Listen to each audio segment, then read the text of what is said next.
So the second book we read this week was Malala, a brave girl from Pakistan, and Iqbal, a brave boy from Pakistan.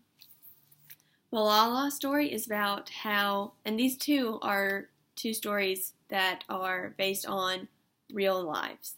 So Malala's story is about a girl who is standing up for girls' educational rights, because a lot of girls didn't have the educational rights that boys did, or that men did. Iqbal, his story is about children's labor, and his family was indebted to this carpet boss because they borrowed $12 from him and they couldn't pay him back immediately. So he took Iqbal and made him work for him to pay back the family's debts. These two stories are based on true lives. Malala is a real girl and Iqbal is a real boy, and their stories were both told in this book, so it's a 2-in-1. One thing that I love about this book is how the author includes the biography of each one. And for kids, that's really important because then they can, before they start reading, they can go ahead and start seeing the background of each one, of Malala and of Iqbal. And so this one tells about Malala and what she stood up for. It also talks about the Taliban, which is not really talked too much about in school. So I think being able for a child to read about the Taliban and what they were and who they are and how they were trying to stop Malala is very powerful. And it also talks about the awards that Malala was awarded and the ones that she was nominated for. So that tells about her side. And then Iqbal, the author, does it on this side as well. And it tells about his story, his bio. And so you see that he was born in 1985 and he actually died in 1995 1982 and died in 1995 because of what he was standing up for. So it tells you about what he stood up for. And at 10, how he gained his freedom, and that's when he started speaking up about child labor. And then it also talks about how he died in 1995 because he was with his, cousins, yeah. He was with his 2 cousins, and he was shot and killed because they didn't believe in, I guess, what he was standing up for. And so we'll start with Malala's story. So Malala, like I said, was a girl who stood up for educational rights for girls. Obviously, the Taliban did not like that. But we'll start with why she was standing up for this. And so I know at one part in here I want to say she was already telling people about what she believed in, why she believed in it. I know at one point, I do believe it said in here that her and her father were talking, and she was wondering why people didn't want girls to have education. And her father said they were scared because of the pen. So basically, what women would say, what they would show that they know, it would give women a new power. And people, especially men in the Taliban, didn't really like that. They didn't like the fact that women would have this right to write and study and learn. And so Malala, of course, wanted to stand up and say that was wrong. And so on one page it says, every day the Taliban broadcast their warnings. No school for girls, they say, but Malala is a brave girl who speaks out. She says, I have the right of education. I have the right to play. I have the right to sing. I have the right to talk. I have the right to go to the market. I have the right to speak up. One other thing I love that the author did was whenever Malala said something or when Iqbal said something, it was in color. So it really makes their words stand out and even more powerful in the book. It goes further. The pictures are also great supports as well. It shows exactly what the words are saying. In this picture, the Taliban, so the girls take a van to school every day for safety precautions, and the Taliban actually pulled over Malala's van and asked which one was Malala. And they said that if no one spoke up, then Malala, or they would shoot everyone in the van.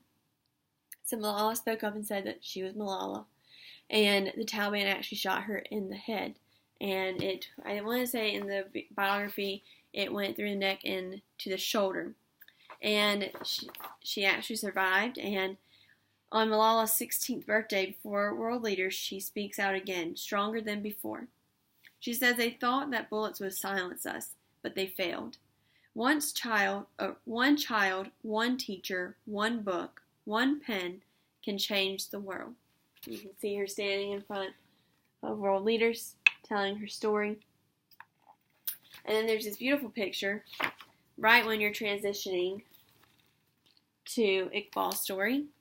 It's like in between the two, and they're both holding their kites. The kites are very, very symbolic in this book. To me, they're both like holding on and letting go. But I think kites mean like a freedom almost. They sway with the wind, but they are also controlled. And they have the right to go this way or that way and sway how they would like. And so I think with Malala and Iqbal, that's something they both stood up for. They both controlled what they felt. And they also shared their beliefs and what they wanted others to know, but they also had this freedom within inside them that they knew that they could go and say these, even though people were against them a lot. They also just wanted to share these beliefs with others. So now we'll switch to Iqbal. And so this is about a boy from Pakistan who, like I said, stood up for child labor.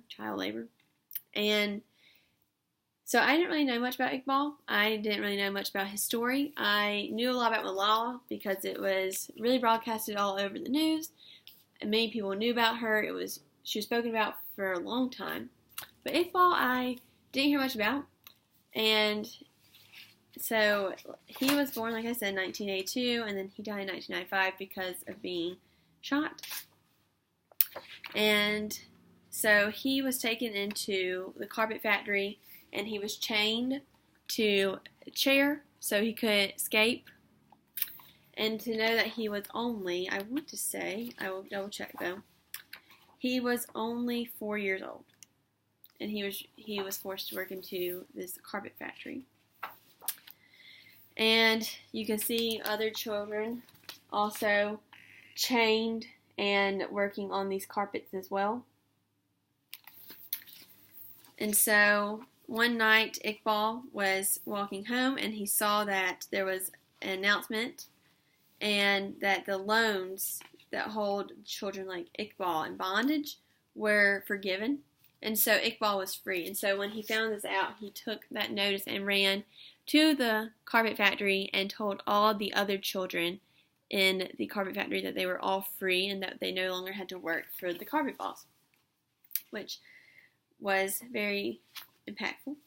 And so then he decided that he wanted to share this belief that children shouldn't be put in labor like this. And so he started going to school and he started going around the world and telling and talking to others about what he experienced and why others shouldn't experience this. He also went to America and he spread the message of freedom to over 3,000 bonded children. And just like she did from Malala, like I said, the author color codes his words. And he says, I would like to do what Abraham Lincoln did. I would like to do it in Pakistan. I would like to free children in bondage. And then back home, it says, it didn't really end well. He ended up dying. Then it said that at his funeral, 800 mourners wept for this brave boy from Pakistan. And there's the kite kind of flying away in the background. And so, or just like overhead. And so you can tell just how many people his life impacted and affected. And so there's many themes too in this book, such as bravery, because these two were young when they started talking about their beliefs and what they thought were rights and what they knew needed to happen. And so they both show bravery in times where their lives and their family lives are being put in risk or on the line because they want to stand up for what they believed in, and they should. And it's really good that they did, because obviously their words did spread a lot of messages. I also think this is really great for young readers to read, because they can see how children their age are speaking up and standing up for their beliefs, and that their voices do carry power. And I think that also transfers over into Amal Unbound as well, because Amal also, even though she was young, she knew the risk that she was taking when she wanted to stand up for what she believed was right. And just like these, and I also think having a book from a girl story and from a boy story is very meaningful for girls and boys, especially young readers, because it shows that girls and boys can both stand up for what they believe in. It's not just boys and it's not just girls, it's both. And that they both have a right in doing that. It also shows agency.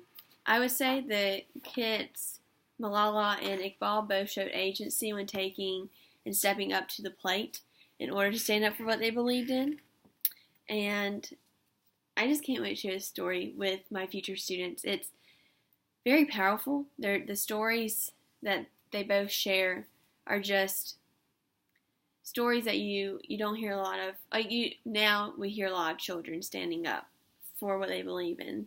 And I think the more that children hear other children standing up for what they believe in, and this book shows that you can be 12 or you can be 16 or you can be like 9, 10, all the way up to 17 or even older or younger, to show that what you want to believe in or stand up for, that your voice is being heard by many people. And I'm glad that this book was written, because I don't think many of us know about Iqbal, and especially since it happened before I was even born. So if it was on the news or if it was being shared, I didn't hear anything about it. And I think also, even though Malala's name is still being passed around, it's still nice to actually have it in print and to actually be able to take it into the classroom and do it as a read aloud, or just have it on your bookshelf and have the kids actually be able to look at Malala and Iqbal and see their pictures and see what they stood for. So I cannot wait to share this book in my future classroom. I really want to do it as read aloud. I'm excited to hear the discussions that my future students would have, maybe even having activities where they could write about what they would want to stand up for if they wanted to ever speak up or go out and tell people what they really believe that should be a right for others, and for maybe children or girls or boys or anything really.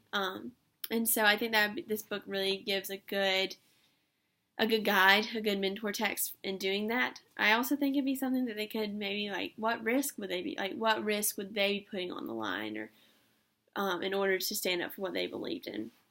And so this book can open many, many doors into discussions, and it carries many themes about gender and about bravery, and empowerment and agency. There's just so much that can be talked about with this book.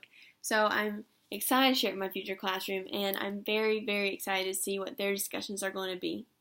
So yes, I'm very excited about this book.